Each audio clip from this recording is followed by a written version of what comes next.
Good morning, I'm Harley Schlanger from the LaRouche organization with your daily update for June 30th, 2021. Today I'm going to focus on the question of the Green New Deal, which was the subject of the second panel at our recently concluded Schiller Institute conference. And if you haven't seen it, go to schillerinstitute.com, panel 2, a very thorough discussion of why we need 7 terawatts of new power for the world. Now, also, I should just add there was a third of a series of events in Italy last night where Italian climate scientists are taking apart the arguments about carbon dioxide as a poison, as a threat to the human environment, and are actually discussing this question of what is the real nature of the cause of whatever climate change there is out there, and not the man-made climate change which is being used to scare us into accepting a move into a new physical domain which includes no energy production, no food production, and the ultimate extinction of mankind, which, by the way, is the intent of a certain grouping among the world's oligarchs. They don't intend to wipe out mankind, just everyone who's not an oligarch. Now, let's take this question of the problem with the Green New Deal from the standpoint of the power outages and blackouts that are going on in the United States right now. In the last weeks, there have been outages and blackouts in Washington State, in Idaho, in Oregon, in Nevada, in California, and in Michigan. Now, these have not been system-wide blackouts, but they're consistent, and in some cases, there are rolling blackouts, and there are warnings, especially for California and Texas, that the system is overloaded and is subject to possible crash unless people conserve energy. Now, these warnings come from groups such as the Texas Electric Reliability Council, ERCOT, which is calling on customers to consume power to figure out how to only use electricity in off-peak moments, which is a little hard to find an off-peak moment when the temperatures are nearly 100 degrees Fahrenheit. Now, there are 2 policy errors which are contributing to the crisis. The first is deregulation.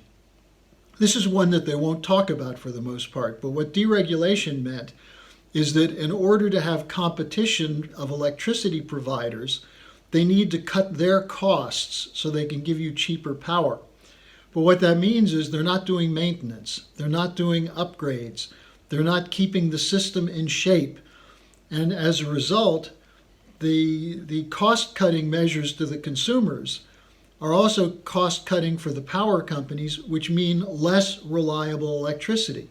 This is a big part of the problem that hit California in the summer of 2020, where there were rolling blackouts in the month of August. And in Texas this last February, one of the contributing factors to the deep freeze there was the effect of deregulation. And with deregulation, of course, you get cheaper costs at the moment, but whenever you actually need more electricity, the costs skyrocket. So the deregulation is a major part of this. Just remember Enron when you think about deregulation. Now, the second policy error is the green policy. The idea that you can get rid of nuclear power, you can get rid of coal, you can get rid of oil and gas, and create a clean grid based on solar and wind. Now, what's the problem with this? Well, first of all, those are unreliable. They're inefficient, and they're costly. They need subsidies. So on the one hand, you hear the complaints about subsidies from the government in infrastructure. On the other hand, the same people complaining about that are calling for major subsidies for the so-called renewable resources. Now, the other problem is that the transmission lines are congested. There's an article in today's Washington Post which just points out that there's not enough clear transmission lines for the traffic of electricity that's needed. There's congestion. This leads to breakdowns, and it's extremely costly and time-consuming to repair. One of the things that they're using now are what they call smart thermostats, where the utility company or the electricity provider installs a thermostat which gives them the power to go into your home through a computer and lower or raise your temperature as the utility wants, not as you want. This is supposedly giving you more freedom. Well, what it does is it gives freedom to the power companies to cut the costs of providing electricity even while their rates stay at the same level. Now, all of these things are creating a blowback, although we haven't seen the full effect of that yet. We produced a pamphlet called The Great Leap Backwards, which goes through the fraud of the scientific argument for man-made climate change and discusses instead how in a modern economy you need high levels of energy flux density to give you the reliable electricity and reliable power that you need to fuel an economy. If you don't have that, if you have intermittent blackouts, if you have low energy density in your system, you can't support an industrial economy.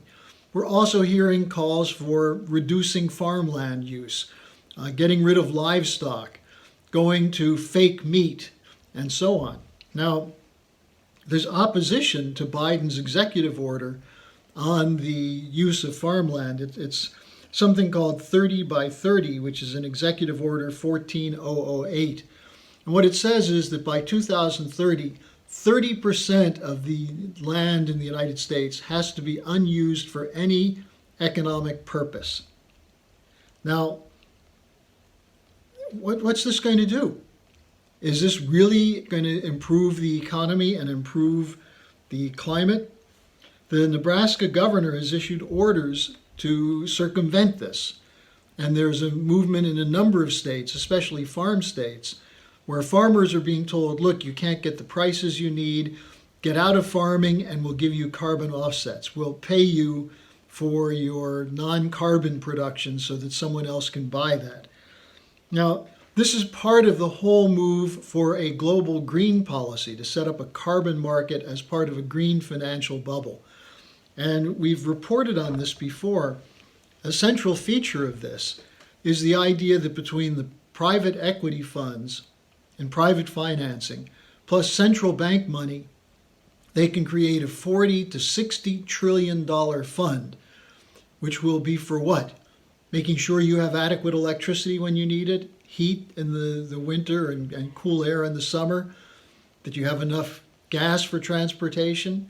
No, what it's designed to do is to make sure there's more liquidity for the speculators.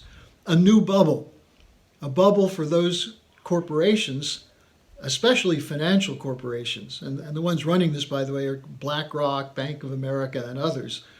Their intention is to create a new financial bubble as the ones that exist are popping because of the collapse of the physical economy, and as we're being hit with a hyperinflation because of the huge volumes of liquidity that are being pumped into the financial system.